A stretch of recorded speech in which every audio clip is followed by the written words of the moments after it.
Time keeps on leaving and we keep on moving. When do we pass on our wisdom to the youth? My veteran story, lost arts discussions, fireside chats with a bourbon or two. It's time to hear the stories by our military veterans. Get yourself ready. It's the Lost Arts Podcast. The Lost Arts with Andrew Cox. Hello, my friends, and welcome back to the Lost Art Podcast. That podcast is giving a voice to our veterans. On today's episode, we're going to have an all-star, Lukhma McBride, on. We were fellow drill instructors together. That's where I first met him, but he is an all-star, has done some great things. I'm excited to have him on. Has a very unique background as well. So I think you're really going to enjoy this podcast. But before we get into it, if you are enjoying the podcast, and go to our website, thelostart.podbean.com. And while you're there, you can buy some merchandise. You can check it out. There's all kinds of different things on there. Don't forget, you can get the episodes on YouTube at The Lost Art with Andrew Cox. And if you want to be a guest on the show, then email me directly at thelostartwithandrewcox@gmail.com. With that, I got Lukhma here. Lukhma, how you doing? Fantastic, Andrew. Thanks for having me today. Yeah, I'm excited, man. Yeah, same here. Very unique background. So I guess we could start there. So let's just go back to kind of where you grew up and kind of talk us through that a little bit. Yeah, I'll start with that. First, though, I do want to give a shout out to for your podcast, man. I think what you're doing with the veterans is extremely good. One thing we don't do enough is share stories when we're on active duty. Just humility. Everybody's very humble. Nobody wants to brag, and it comes off as such. But in the process, though, I think we somehow lose a lot of the valuable lessons and the stories from sharing stories from each other. So I'm really happy you got this channel where people could voice and tell their story as well. And this is good. Maybe we could learn from each other in the process, and we get to know each other better as well. So that's right. Yeah. So, all right, let me start from the beginning. So I was born and raised in Chad. So funny every time I say that, because most people don't know where Chad is. So if you get a map of Africa, Chad is dead center. So you just point to the center of the map of Africa, you'll find Chad. It's really arid country, it's desert. It is an interesting country because the dynamics there, is half the country, about like 48% is Christian and like 51% are Muslims. And the northern portion of it is all desert. So you have a lot of like Arab influence, that kind of culture with the Bedouins, the nomads. And then it intermixed with the southern culture, which is predominantly influenced by Christianity. So a lot of evangelical missionaries back in the days and traveling to Africa and so on and so forth. And so they have a lot of that influence. So you have this really unique mix of cultures. And in fact, Chad has two primary languages. It's both French and Arabic are the primary languages. No kidding. So French is somewhat the business language, but also depends who you're doing business with, right? So it's almost like living in California sometimes. You could get by speaking Spanish, right? Mainly you could get a lot of transactions done that way, but the official language obviously is English. Well, there, it depends on the business. If it's school or universities, anything academia, anything business is usually done in French. And then as soon as you're done with that, we transition to Arabic, right? So everybody just speaks Arabic in the street. You speak Arabic back home. I was fortunate. My father is American, so he was born and raised in Seattle, Washington. He had moved to Chad as a Peace Corps volunteer about 50 some years ago now. And then married my mom, who's Chadian, got settled, and that's the story. That's where it all started. Right. So I was fortunate to learn English at home because my grandparents who were in the States will ship us Sesame Street at the time, recordings in those cassettes. They would record. We'd get the country music, CMA and the award shows. It was a little bit of all cultures. We grew up listening to Motown 25, the Jackson 5 and so on and so forth. A lot of country music influence at the time. A lot of Western, John Wayne. So we were very much cultured already because my father played a lot of those movies, and that's how we really got exposed to English. But school was in French, so it was a French system because Chad is a French colony, and so I had a lot of that growing up. And then once you're off for school, you speak Arabic with everybody. And that's how we come into play. As you'll see later on, as we talk a little of my career, how those languages have been able to shape my journey. And in one point, even landed you and I in Paris at one point. That's right. That's right. Speaking French. So that's really That's how it actually started. that's where I met your dad, was in You France did. as well. You did. Yeah. Yeah, you did. You did. That was great. Yeah, he was actually traveling back and stopped in France just to meet us and delayed his flight. And so we got to spend a little bit of time together. So that was really neat. That was a good experience. Absolutely. Yeah. So growing up, one thing I want to say is I always knew I wanted to be a Marine. Right. And it's because when we grew up, my dad would take us on the holidays, 4th of July parties, Easter. So the U.S. Embassy would always host these events, and when they host those events, they have a lot of Americans and the workers show up to that event. And so that's how we not only got exposed to the U.S. culture of celebrating Christmas and Easter and all those other events, but we also got in the process of getting exposed to that. Sorry, I got distracted by the nephews coming in from school right That's now. okay. Don't worry about it. Yeah. Yeah. So basically, that's how I got exposed to the Marine security guards, and so my influence for the Marine Corps was always shaped by that. You gotta imagine, growing up in a very poor country. Chad is ranked habitually, I think it's the third poorest country, and you could look it up. The statistics change relatively, but it's one of the poorest countries in the world. Um, and growing up in Chad, very very scarce. I mean, most of the roads were dirt. Just hardly any paved road. There's when they installed the first stoplight, it was an event in the city. We were all.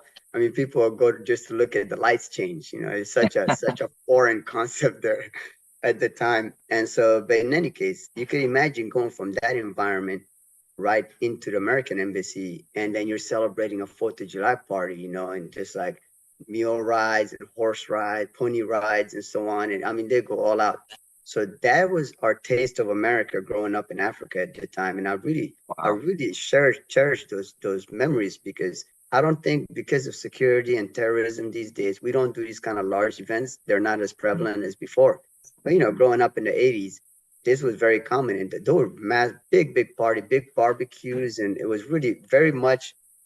You walk at the embassy compound for one of these events, you're back in the States. That was the beauty of it. So in so doing, though, I got to meet and really grow up around Marines, because every time my dad would go to work at the embassy, I would be exposed to the Marine security guards.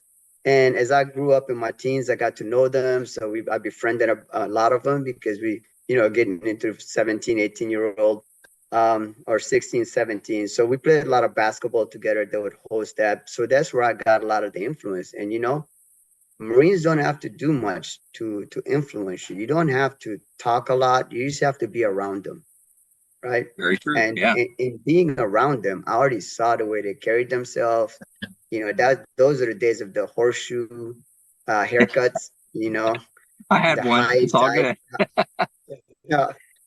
So those are the days where we had the image of the Marine that was more just as important as their proficiency, but there was a lot of culture with that as well. Like high and tights and all that indicated, squared away Marine with the starch and iron camis. And that's what we saw, right? And so fast forward, I did my school. I graduated a year early from high school, and so came to the United States to go to college. My goal was to study medicine and then go back home and be a doctor and continue helping in that region. Right. But you know what? Going to school, even though Chad is one of the poorest countries, and we grew up in some very primitive conditions in our schools. I mean, no electricity, no fans. It gets really hot. Metal sheet roofing. I mean, it's just Oh wow. Yeah. blackboards with chalk. So the professors would come in, and there's not enough books for everyone. So the professor, the teachers had the books. And so they will come to class and write or dictate the lesson. So they'll open this, Wow. imagine a biology class, they'd open that chapter and start reading, and you just frantically copy as much as you can on your notebook. Wow. So that was the lecture. And you go home and study it. And then the next day will be actually the lecture and the explanation and whatnot. But that was our course book. It was whatever you wrote down, that the professor had dictated, or the teacher at the time. So needless to say, this, although it sounds simplistic, it was very intense because the expectations were so high. And in many cases, that was your ticket out of the place, out of your current situation and predicament. And so Right. there's a high premium in Chad on education. And I mean, you see it in the evening. All the kids go out. We used to go through the street lights because most houses didn't have electricity. So we go out to the street lights and sit under them at night and then do your homework, you know. And so Wow. that's where you see some of your other friends going out, and that's how you knew who was studious and who wasn't. You know, you see Hmm. some of your the regulars are always out in the street lights at night because they don't have electricity at home, and that's where you meet up and do the homeworks and whatnot and study together. And in so doing, I graduated a year early from high school, moved to the States, and I'll be honest, like college was not challenging. When I went to school, I did 2 semesters at a community college in Washington, and it was very basic. I felt like I was, at like eighth grade, maybe, or maybe I would say maybe 10th grade, Wow. right? It was at least like 10th grade information, especially because I was doing nursing. So it was biology. And I thought, man, Hmm. I know this stuff. This is all stuff we've already learned, circulatory system and whatnot. And I was like, oh, yeah, this is all basic stuff. And so about 2 semesters later, and I was 17 living by myself, and the U.S. was a foreign country at the time. For on Right. all intents and purposes, I never lived here. So moved here when I was 17, turned 18, my first year here, and just kind of making do. I was renting at a homestead. It's a family that welcomes foreign students, Right. and they help show you around, help integrate you into the system. So I stayed there while I was going to school. But yeah, I did a little bit of time there, but decided that wasn't it. And I walked into my recruiter's office. Patrick White, Staff Sergeant Patrick White was my recruiter. Okay. And that was in Kent, Washington. So I walked in the recruiter's office and it's like, yeah, I want to join the Marine Corps. And I already knew what I wanted to do, seemingly, right? I was like, I want to join the Marine Corps. I want to be a Marine security guard. And I want to go to embassies. They're like, embassy is not it's not an MOS, it's not an occupation. You have to Yeah. join with something else. So I was really good at working with electrical things. Growing up in a scarce environment, you learn to you make do with what's available. You Hmm. make do with the scraps. And so I was really good at fixing things. I was good with my hands, and I've understood electricity, and I understand some of the mechanics, so we could build toys on our own and stuff like that. So I wanted to do something mechanical. End up being I want an electrician. So every recruiter's got tells you about 80% truth, and about maybe 20% of it is probably not all the facts, right? And so Patrick White tells me that I'm gonna go be basically I'm an electrician. And I figured that out. I ended up being a field wireman. Ah, okay. So field wireman, and this is where as I graduated boot camp, this is where the challenges really began. Okay, so simple things, the vernaculars that we use in the military, and we don't, it seems so fluid for us to pick up these things, but for someone who English was not his first language. For example, right, we had two boots in the two combat boots back in the day. I think you remember those, the black leather Yep. ones and the Yep. black jungle boots. That's right. And the jungle boots were called jungle boots. So you kind of figured, I mean, even that name, jungle boots, don't really quite, give it what it is. I mean, it's a pair of boot, but you call it the jungle boot. Right. The second one was the combat boot, and they called it the Cadillac. And so the drill instructor would be like, grab your Cadillacs, get online right now. And I would think, I don't have a Cadillac. What are you talking about? This Cadillac. When did we get Cadillacs in boot camp? And you see, because you take things literally. Yeah. And so boot camp for me was so challenging in that sense, where it took me a while to learn just the slang and how we use words in the English, lexicon that don't really are really insinuating things, or they infer things, but they're really not what they are. I mean, you can't call a boot a Cadillac. It doesn't work that way. Yeah. Yeah. But then I had to adapt very quickly, and so that's how I learned. And so when I got my MOS, it was at MCT in Camp Pendleton, and I got there in December. So I was a December graduate. So in December they announced our MOS is, and it was frigid outside. And Camp Pendleton gets really cold in the winter as Yeah. well. And I remember the staff sergeant came and I asked him, "What's my MOS?" He got 0612 field wireman. And I was like, "Okay, what is that?" He goes, "You're a wire dog." And I was like, "What does a wire dog do?" And he goes, "You run wire." You see, I struggle with that. I struggled with that for maybe, I'd say about 2 years in the Marine Corps. Yeah. It didn't make sense to me. Wire and dog. My job cannot be a wire dog. You see, it's like, you should have just told me I was a total telephone repairman or something to Yeah. that effect, right? Okay, I Yeah. repair telephones. They say you're a wire dog. And no matter where I go, I mean, to date, I think the MOS is obsolete now, but nonetheless, at the time, everybody was a wire dog. We make That's t-shirts, right. wire dogs, and everybody knew what a wire dog was.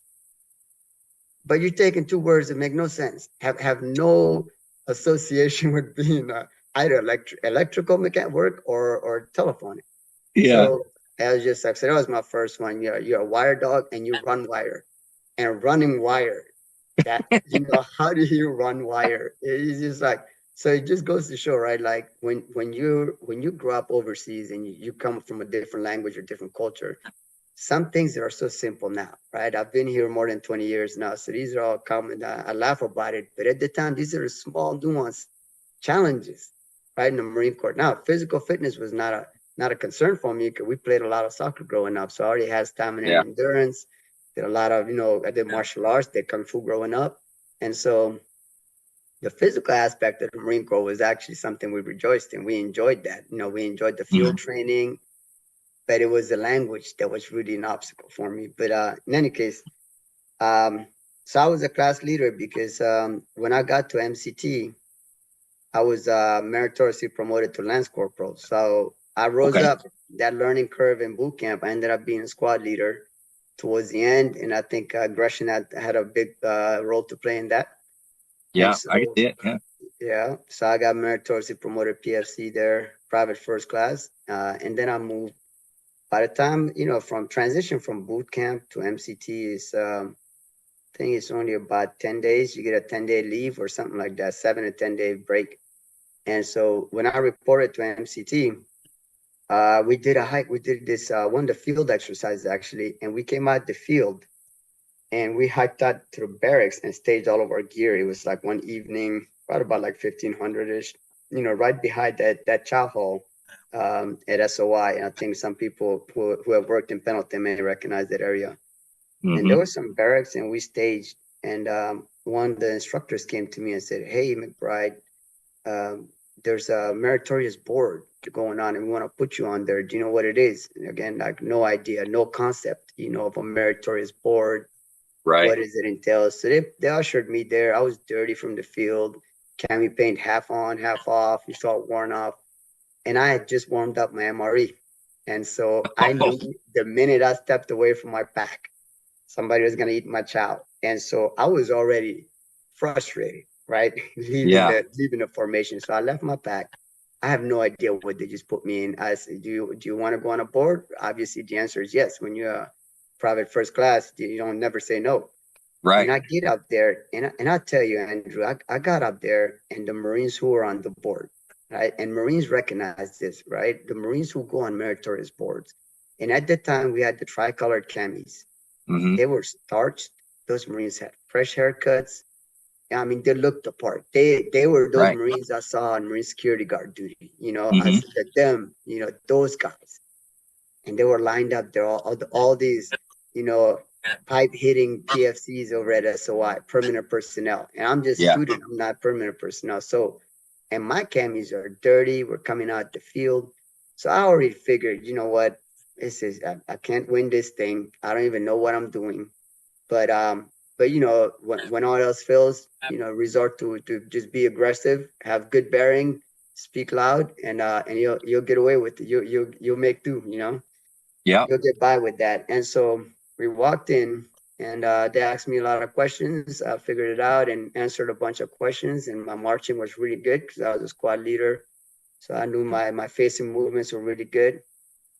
About face, I had excellent bearing at the time, half frustrated that I knew in the back of my head my child was being eaten. half frustrated that I was in that situation, which I have no idea why I'm there. I ended up winning the board, and they meritoriously promoted me to Lance Corporal. Wow. And so I thought that was, yeah. So to me, all these experiences shape really my leadership, where I push Marines even when they don't quite believe in themselves. I push them because somebody has taken a chance with me, both as my drill instructors, allowing me to be a squad leader at one point. And even though I was still struggling with the language and all that, still allowed me to be a squad leader, and I rose up to the challenge, right? And Mm-hmm. then same with SOI. I mean, we just came back from a hike. They must have seen something in me and pulled me out of the formation and put me on this board with no Yeah. idea. And that goes again, like some of these lessons, not only do I impart in junior Marines and my peers, but actually it proved beneficial when I was in the drill field. Oh This yeah. concept of getting the job done, right? Mm-hmm. If you were to rationalize what was happening at the time, it would seem very irrational. Like, why are you on the board? You don't know what a board is, how you. But the fundamental thing is what we want to reward leadership. We want to reward Marines who could get the job done. And so they see these Marines could see these qualities in others. And so we place them in positions that are challenging, but in position of leadership and growth. And in so doing, they end up growing. And so, had somebody not seen those characters in me and put me on a meritorious board, I would never have been meritorious Lance Corporal. I don't know. I just didn't know it. It wasn't something I was taught in boot camp that I could be on a meritorious board. And there's Right. no Yeah. pamphlet you could study. We're too busy doing machine gun drills and buddy rushes at SOI. I mean, Right. or Yeah. MCT rather. And so, in any case, got Lance Corporal, meritorious Lance Corporal. Went to Okinawa, and I thoroughly loved it. I mean, I love Okinawa. Most recently, I think it was a few years ago, I took leave while my brother is there, stationed there. And I went Yeah. and saw my old barracks. It was my first duty station. But, not much has changed in Okinawa. But I'll tell you, Okinawa gets a bad rap from a lot of Marines who actually, don't want to go there. It is such a beautiful place, man. And the Japanese culture, they're so courteous. I mean, you see it. You Oh see yeah. it the minute you board, Japan Airlines, it's your experience begun, right? From the Yeah. stewardess. I mean, everybody bows, it goes out of their way to help you. It's just this culture of extreme and mutual respect. They over exaggerate that because it's part of the terms like honor, respect, and really humility is really exemplified in Japan. So it's a beautiful place to go. People have no problems. Everybody's nice and courteous. People, move out of the way. People excuse themselves. It's nothing like here. I mean, I left Japan when I got back from leave, and I was at the airport in San Diego, and people bumping into my bags, and this guy cutting you off, and that everybody's rushing. But I'll tell you, it's a beautiful place to be, man. But not just a landscape, but the people as well. So, Yeah. props for You know, Okinawa. Mm-hmm. you're the second person now that I've had on.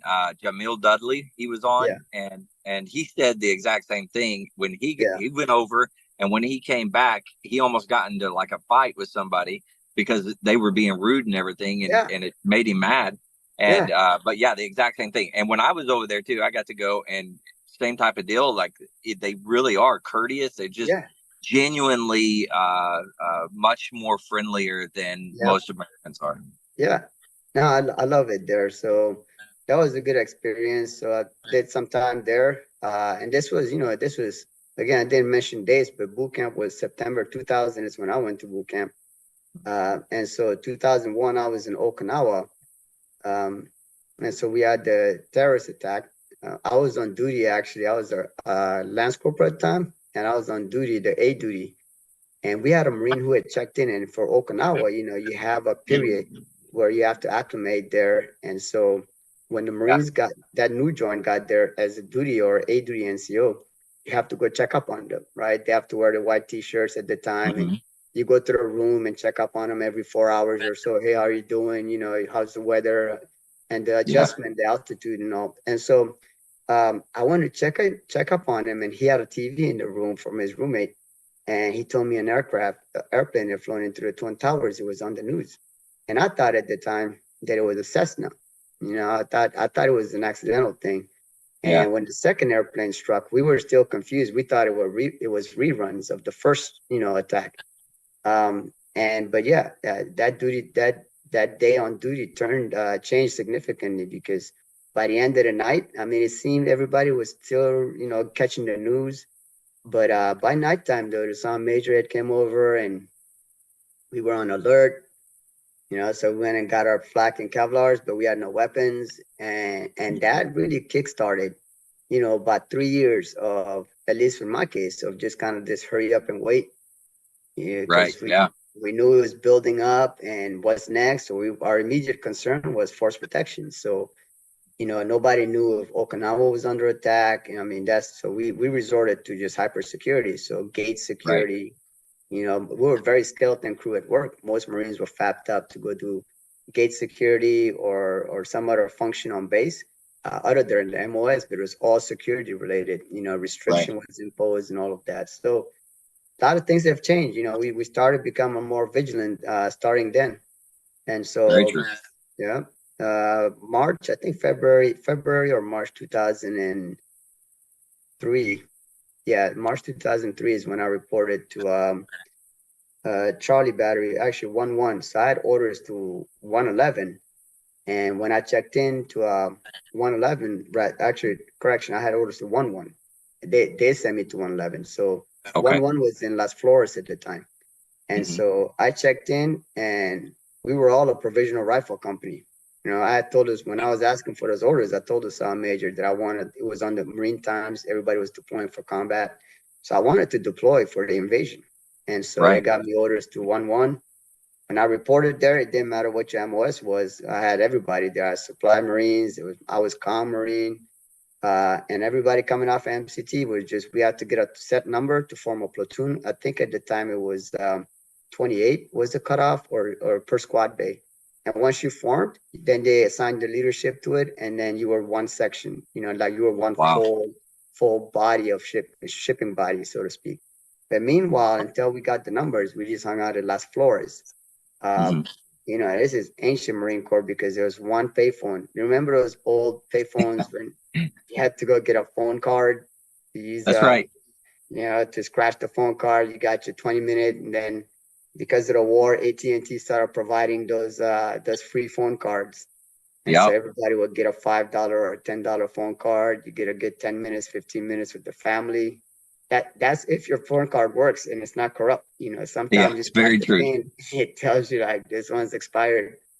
And so you wait in line. Can you imagine Las Flores with all those privates in private first class waiting to ship to Iraq, and everybody's trying to call home, and there's one payphone? That's ridiculous. Yeah, we just train all day. We do our drills. We do all of our certification, pre-deployment training, pre-deployment cert, the gas chambers, and so on and so forth, issuing gear. And I got to a point where I think it was March 6th was our deployment date. We were supposed to deploy on March 6th. And just days before that, the gunner had called me in, because I was a senior Marine there. I was a Lance Corporal, but I was a seasoned Lance Corporal at the time. Yeah. And the master guns, the gunner, called me in and asked me if I wanted to go on a MU special operation capable unit. I was like, oh yeah, a special ops, that sounds pretty legit. I'll go do special ops. Yeah, there's a MU. I told him, well, I really want to go with these guys though. This is like my crew, and we've been training together, and so I'm ready to deploy with them. He's like, it's what you want to do, but now, mind you, again, like a young Marine, asking a Marine what they want to do, it's really not a fair question, because no is never the answer, right? You as a Lance Corporal are not going to tell the gunner, no, I don't want to deploy, or I don't want to go to that unit. Even though I really, really deep down wanted to stay there, obliged. And so that's when I had orders to 111, Charlie Battery. And so I chopped to Charlie Battery to build up for the MU, and went on the 13th MU later on by the end of that year. Okay. Yep. So that was my first deployment to Iraq with Charlie Battery 111. So how was that? How was that deployment with them? Man, it was great, because being with artillery, one thing that I took away from my time with artillery is I learned to really love going to the field. Yeah. So if you're a Marine who hates the field and you get stationed with artillery, you're constantly in the field. So much so that you have a choice. Either you conform and embrace, your conditions, or you continue fighting it, and this lifestyle is just not for you. Right. And so I embraced it and I enjoyed it because we'll go to 29 Palms and shoot, and waking up in the cold, cold mornings in the desert, Camp Pendleton, areas that I've never seen or been around, these dense tree forested areas of base. Over in Case Springs, we always go out there to Case Springs and shoot from there. Wow. And so we moved a lot and we shot a lot in training. And then when we deployed, um, we didn't take the guns out. We were a provisional rifle company, Oh, and no kidding. we deployed to Alpha, and we had a region there, or a AO that we were responsible for the battery. So we were just essentially another rifle company out there in Alpha. It's a small town on the border of Iraq and Iran. Um, there's a river, the Shat al Arab, which is one of the rivers that goes between divides Iran and Iraq at the time. Very small. It's almost like a canal, but it's a small river. And so you got Iranians on one side and you got the US forces, or rather Iraq, on the other side. So we went there for Wow. security, but this was late 2003. And, I talk a lot about how much the Marine Corps has grown, has modernized rather, since those days, right? For example, like my Humvee was a soft skin Humvee. We had no armor, Our doors wouldn't hold because of the system they had for the handles. So we had 550 cord, and you pull and hook up the 550 cord to the door. Sitting in the back, we had no armor, no body armor. You had your Yeah. old, plate carrier and your Kevlars, and they were just starting to issue SAPI plates, protective plates, mass issue Right. those, right? So, and you got one. We were issued one. And Oh, so, no kidding. yeah, you were issued one at the time. It was mid deployment, and you had a choice. So everybody was like, "Well, I'm gonna put it in the front because they're never gonna catch me and shooting me from the back because I'm never running. I'll never run from the enemy. So you gotta shoot me in the face." And so everybody kind of, those who actually wore it, but you weren't really required because when we went on a patrol, all you had to do is LBV, like a load bearing vest, Mhm. or if you had a lanyard of some sort that carried at least 6 magazines. So Oh, boonie wow. cover, LBV, and your rifle and 6 mags. That's all you needed. Wow. Yeah, it has definitely changed since then. That's for sure. Yep. And so I look back in those days where we used to just go out there and get the job done. And now, fast forward some of my other deployments later on, 2005, 6, 2005, and end of 2006, or early 6 and 2007. So I had 3 deployments there, and I've seen the transition. I mean, we have done so much. And today, I think those lessons from the past 2 decades of fighting insurgencies have really propelled the Marine Corps. In so many ways. I mean, we're smarter now. We're more intellectual. We read a lot more, I think. We value things like PME. We've understood the region.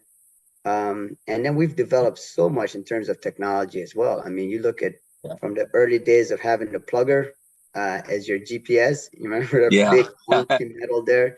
How much technology has evolved since then, and how much we leverage that today. I think it does give the Marine Corps a significant edge, and I would never discard all those lessons we've learned tactically, at least in the past 2 decades. And I mean, I read a lot of things on a lot of criticism on Iraq and Afghanistan and those battles, but I mean, those criticism abound, and I think is necessary so we don't become complacent. And we should always look to improve. But at the same time, I think we need to, every now and then take a knee and just soak in all that we have accomplished in the past 2 decades in terms of modernizing the forces or equipping the Marines, education and training. I mean, the extent of training today, I mean, is so robust. And we used to do just, sand table exercise and hip pocket Mhm. classes, and that was good to grow at the time. Lots of PT, a lot of hardcore PT, and then that was it. But I think we do a lot things a lot more smarter now. We leverage a lot of technology, and we're much better because of the lessons we learned in the past 2 decades. Not in spite of it. So So in any case, that was my first deployment, and I rose up as the interpreter there because when I Mm, got to Iraq, the Iraq rather, it was very similar to Chad. It was very similar to Chad because, it's simple things like the sewage running outside in the streets, the yeah. dirt roads, the dogs, all those stray dogs everywhere, barking at night and chasing you around. And then the people as well, including the dress code. And it was very much like being in northern region of Chad. And so I felt very much at home. I was tranquil there. And so I started talking with a lot of folks, local police, we had a mayor, the mayor of Alfa and so on and so forth. So I talked to a lot of folks there, in Arabic, and in so doing, we were able to start building rapport with the local population, with some of the key leaders in the area, with the police force. And that helped us a lot because we're able to do several raids while I was there on that deployment. And we discovered a few caches and a few houses where they were storing all sorts of munitions. I mean, everything from RPGs to just machine guns to hand grenades. It's very, very interesting because we cleaned one house at one point and we found grenades in the chicken coop. And No kidding. yeah, and it's not it's not like an improved chicken coop the way we imagine. It's just like a few bricks with mud or cement in it, interlocked, and a small little coop there. And so we reached in there and it's like, just check everything. We spent some time at that house, and we once we start finding things in the house, radios, tactical radios, machine guns, RPGs, Hmm. and they were not in the open. They were, strategically placed around the house behind large frames, behind mattresses. So it's Right. hard to get to and stuff. So we knew, okay, we really need to dig through this house. But I found that very interesting, how they were essentially strategic, replacing little bits and pieces almost everywhere. It's like an Easter egg hunt day, and the prize is whether or not you walk out of that room with an AK or not. Yeah. And so Alpha was very interesting at the time because of that. I mean, we had significant gains in that town, and that wrapped up the deployment. We did a few Liberty Port as you do in a lot of these MUs, and then head back. Yeah. I get a question. So, being able to speak Arabic when you showed up there, now, did the Marine Corps know at that point that, like, were you on the rolls to be able to speak Arabic, French, all the different languages? No, that's a great question, man. So at the time, I mean, war's happening, we're going to war. We did not invest a lot in linguists and interpreters. In fact, most units were hiring local interpreters at the time, right? Right. Yeah, fast forward today, I mean, DLI, Defense Language Institute, it has so many, I mean, they focus on entire curriculum on Arabic and Farsi and Hmm. Pashtun and Urdu. At my last duty station, the amount of Marines that I had who spoke foreign languages is just mind-boggling. I mean, everything from Mandarin to Korean to Arabic, and as I mentioned, the Pashto and Urdu. I mean, the languages we are so much ahead. And hence, to my point previously, that let's not discard how far we have come as a Marine Corps and as a service at large. Um, so I think, yeah, at the time there was the fact that I spoke Arabic. I didn't test for in boot camp for Arabic. I tested out for French, and Hmm. maybe that would have made a difference. I probably would have qualified for foreign language proficiency pay. Hmm. Not quite sure about it, but no, at the time it was just, it's out of necessity. It was mission critical, mission as necessary because we had interpreters, but due to the culture and the language barrier, even with the interpreters, as a Marine, you know what your commander wants. You know what the mission is, and but the questions they were asking were not. I didn't feel like those questions were actually meeting rather the tone or the intent of what we're trying to achieve, right? Right. And so even though they translate word for word, a lot of their conversation starts with pleasantries like, yeah, how are you? How are the kids? How's everybody at home? So on and so forth. Yeah, yeah, these are the Americans. They have some questions, but I'm their interpreter. I think, got it. He's talking all of that. Has nothing to do with the translation that needs to happen. And we're trying to get some work done here. And so eventually I just took over and started slowly speaking. But for the Iraqis at the time, they were shocked because it was very unusual to find an American service member who spoke Arabic. So Right. then they all gravitate towards me, and there's more people I get to talk to, and so yeah, we partnered up with the local police force, and we did a lot of work over there in that town. Wow. Yeah, that's very a very unique situation that you found yourself in, being able to speak Arabic. You end up in Iraq, like it just kind of all worked out, Yeah, and that's a great thing about the Marine Corps. People's individual things, or what am I trying to say here? Their individual accomplishments that they yeah, have yeah. seem to shine, and they'll come out at different times. And Well, yeah, there's times you just never know. You never know who's going to do what. yep. I agree with that. I mean, the diversity in the Marine Corps is really, really critical because you learn so much from from people. Hmm. Diverse cultures, diverse background. It doesn't even have to be international. I mean, even the United States. I mean, we're very different from coast to coast. Or Very you true. go north, the more northern you get, and then down south. Man, I mean, there's just we bring together, all corners of the country. Not only that, but the world, and all these cultures involved. I mean, that stuff would save you. I share with you this, man. On one of my other deployments, this was in '05, and Hmm. I was with a CI human team, and there was a detainee with us that I was responsible for, and there was a shooting star, right? And in Arabic, or in a lot of the Islam tradition, rather, when you see a shooting star, you're supposed to say, "And thus God struck another demon with the star," something to that effect, right? It's in Arabic. I'm Okay. doing like this translation. So, anyways, so basically, the idea behind it is like, Earth is dominion of the demons, and so every now and then they get froggy and they try to challenge God, and they try to, like, spike up there to heaven. And so Right. as they try to shoot up there to heaven, God takes a star and like knocks him back down to earth. Oh, okay. Okay. So, but it's supposed to also be like, we have a tradition here in the States as well. When you see a star, you're supposed to wish upon a shooting star. Right. Yeah. Well, it's similar to that, right? So although it means completely different things, but the symbolism of the shooting star is kind of the same. A shooting star indicates good luck, and you're supposed to say Hmm. something when you see a shooting star, right? Right. And so we were sitting there waiting for a flight on this LZ at night, and there was a shooting star. And I said, and thus God struck another demon with a star. But I mumbled that under my voice, and the guy, he heard me.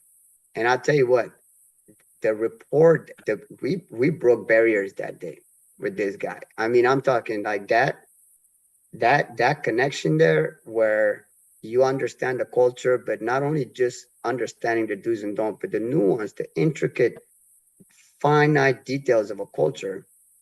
People, you instantly gain rapport and trust, and so on and so forth. So that night, I mean, I'm talking, without getting in details, of course, but all I Yeah. know is like my night shifted that day. Okay, my work had changed for the rest of the evening because of this Wow. one thing that was completely innocent. It wasn't like strategic. I wasn't trying anything.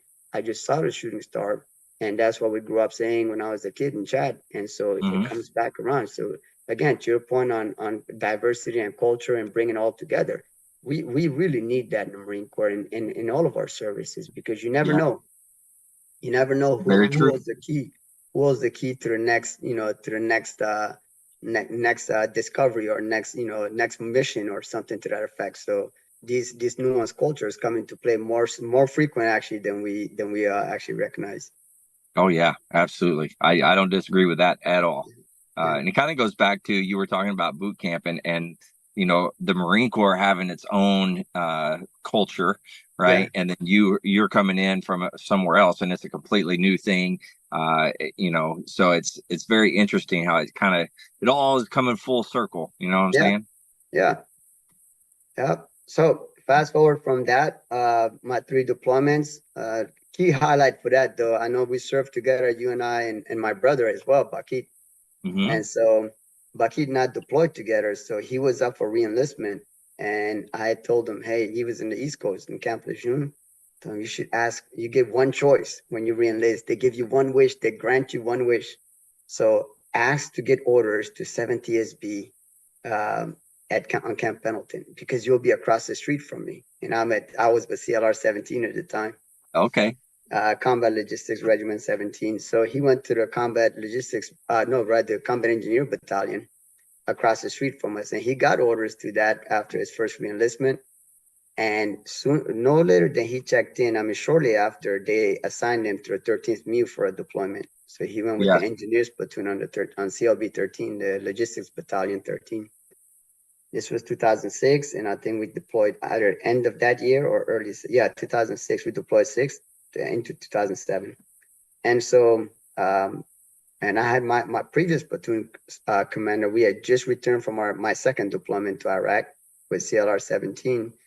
And my platoon commander, Michael Petrie, he had received orders to CLB 13.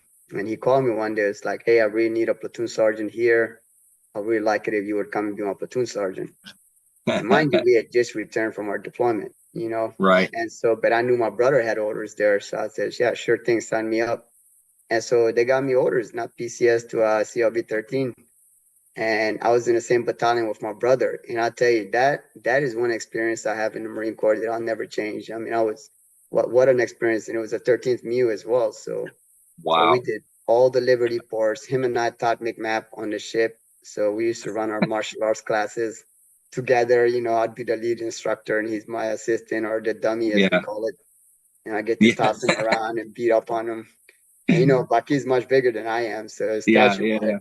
But nonetheless, I held the higher belt. He was, I think he was a green belt, and I was a brown belt at the time. So I get to use him as my demonstrator, and he gets all the beating.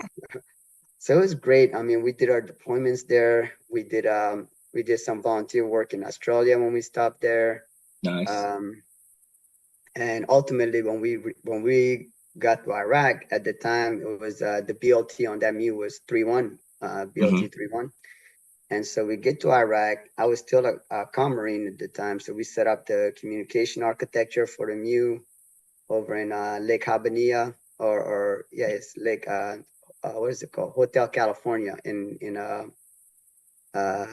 what is it called, that place there? In Tacadam, TQ. Oh, okay. Yeah. So we were on Lakeside. I was on Lakeside, where they have like that big placard for Hotel California. So we set up in that region there, in that area rather.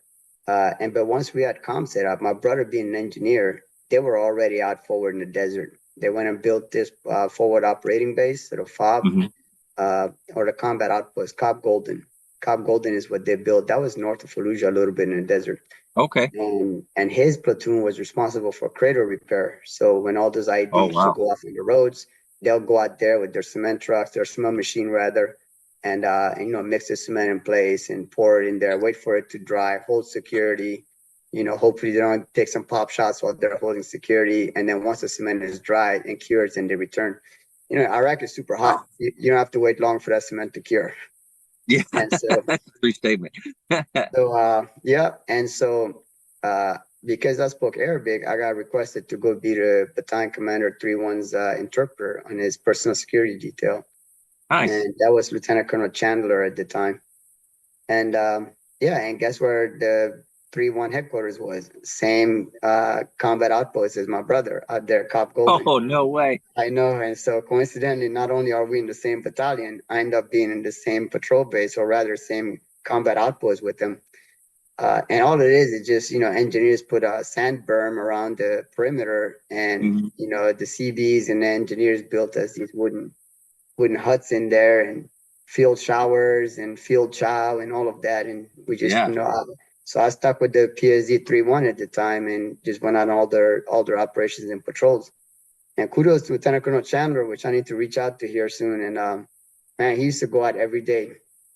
And if we missed a day, it's because there was something else, or maybe the schedule didn't work out. But he'd go visit every company commander. And so we're always on the road. We'd go there, he'll do a face-to-face, we'll pack up, we check on the Marines, we'll come back, and then we'll push to another patrol base.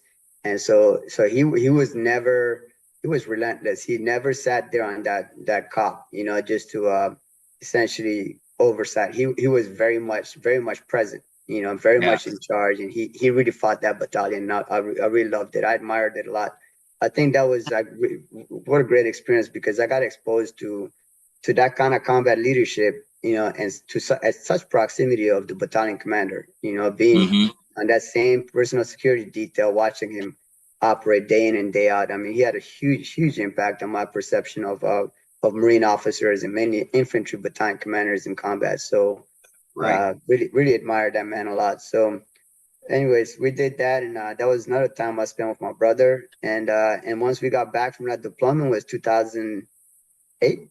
I think 2008 is when we went to the drill field, right? Yeah. 2008. Yeah. Okay, so that deployment was 2007 into 2008, not 2006 or 7. It was 2007 into 2008. And so when we returned early 2008, I told my brother he wanted to go to recon and try, and I wanted to let move into CI human, but we also both wanted to be drone instructors at some point. So we realized that was the fork on the road. I mean, either we both pursue that. He goes and tries out for recon, and I go and apply to go be a human guy, or we both go to the drill field. And we decided to both go to depot. That puts us in June 2008. Yeah. Over at MCRD San Diego, doing our. So, and you were both staff sergeants at the point? He was a sergeant. He was a senior sergeant at the time. He pinned on shortly after our graduation. Got you. Okay. Yeah, which is good. Fast forward last year, 2022. Yeah, I report to Radio Battalion 2021. No, 2020 to 2023. So when I reported there, I think 2022 is when we got our sergeant major. But Sergeant Major LeBaron, you remember LeBaron? Yeah. He was our instructor. Yeah, he was our instructor at Diasco, PT instructor. Yeah. Wow. And so, LeBaron was the first sergeant at H&S when I checked in 2020, right at the height of COVID. And shortly after, he got promoted to sergeant major and stayed there and became the battalion sergeant major. Wow. So I know I was like, what a small world, man. We're all staff sergeants, getting screamed at and stuff. And here we are, and he's the battalion commander. I mean, rather battalion sergeant major, correction. Yeah. But small world. But and drill field was the same thing with my brother. Spent some time there, 3 years, and not a remarkable experience that shaped a lot of my leadership and really my admiration for Marines, man. The grind on the depot, man. Drone instructors, hats off to them. You just don't quite know how they do it unless you're there. It's almost like combat. You could read books, you could explain it to people, but you really don't get the full effect unless you're in it, and so same with the drill field. I mean, there's stories about the drill field, but there's something has to be said, man, for a guy who hasn't eaten a full meal or a normal meal in days and living off of energy drinks and and Snickers and a couple of snacks here and there and peanuts or whatnot, and yet being able to just put out. I mean, the stamina and endurance, you scream, running. I mean, it's constant from the time the recruits. Matter of fact, before the recruits wake up, until late after they go to sleep, it just doesn't stop. And I know conditions have improved now. In my opinion, is for the better actually, because that was just not sustainable. We were just we're doing things to each other that were just not necessary. In retrospect, at least. Yeah. And that really is not leadership. You got to build a team and take care of each other. And I don't think we took care of each other back then. Well, I think that our class a lot. Well, I can speak for when I like my company, but our class about that time as we were coming up to be seniors, I think we did things a little bit different. It wasn't the same that when we first went onto the drill field, because I mean that was it was ridiculous. Yeah, and I agree. I think we collectively changed a lot. And if you recall at the time, a lot of the practices too, things that we're doing that were almost seemingly tradition, right? They all kind of went away by the time we moved up the ranks there. And especially when I transitioned to drone instructor school, there was still some residue of that kind of culture, but all of that changed because you were getting the newer generation was just realizing that there's better ways to do things and better ways to take care of each other and lead. But I'll tell you what, the quality of recruits stays the same though.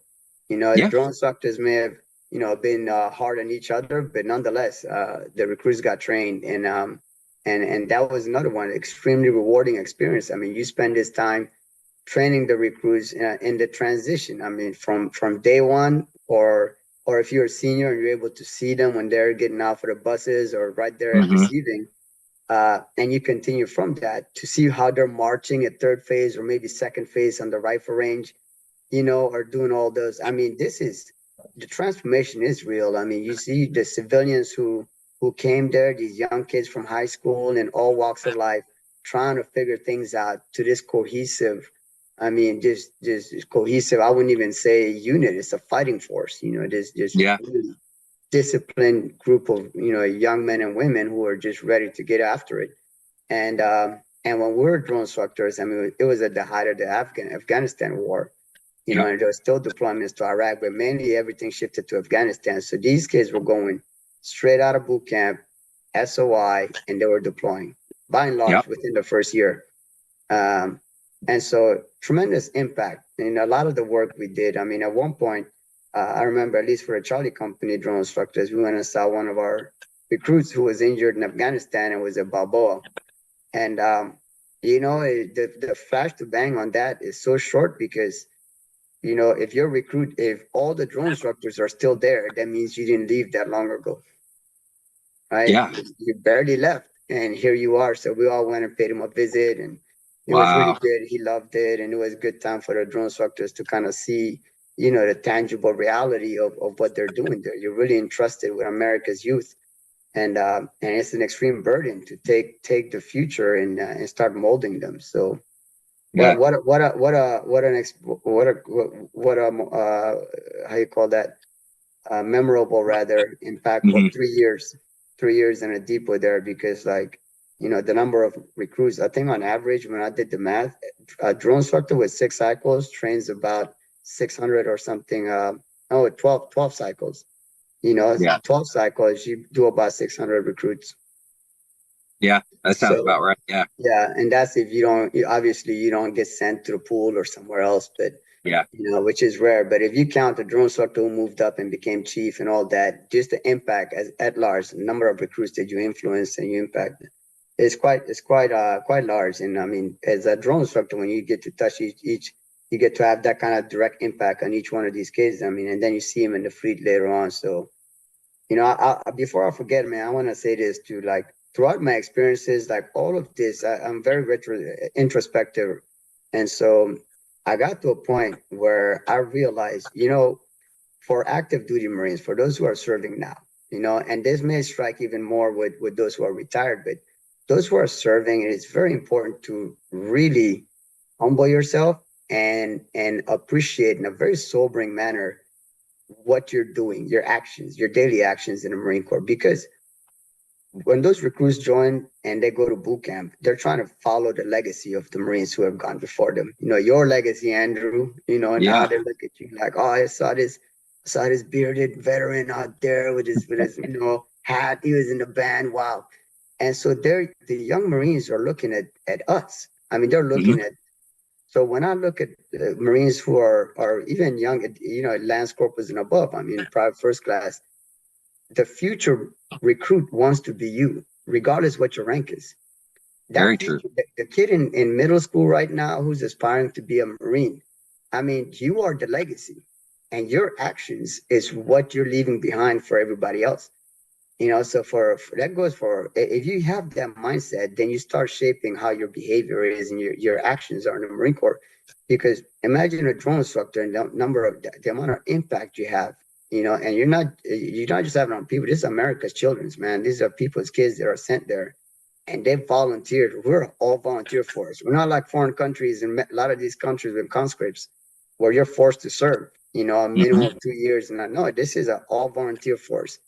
And they know what the price is for serving. Yeah. And yet they're signing up every day and getting shipped to recruit training and going over there. So I think that's what I was saying about the impact on future generations, man. It's so critical. And maybe in the time, at the moment, people get lost in that, right? They don't quite recognize it at the time because you're going through a grind, and you may compromise every now and then. But I'll tell you, like, this is the legacy. And so when Marines, everybody reaches a culminating point at some point, and some start losing interest, or some become toxic, or so on and so forth. But it's very important to reconcile that and figure out and get some humility and understand it.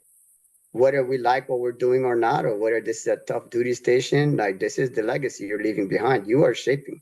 I mean, when you're retired, and I'm not there yet, Andrew, but I know it's done. You're retired now, and your history lives, and that's Yeah. what you have done. That's your impact on the Marine Corps. And by God, when we look back, it better be something you're proud of.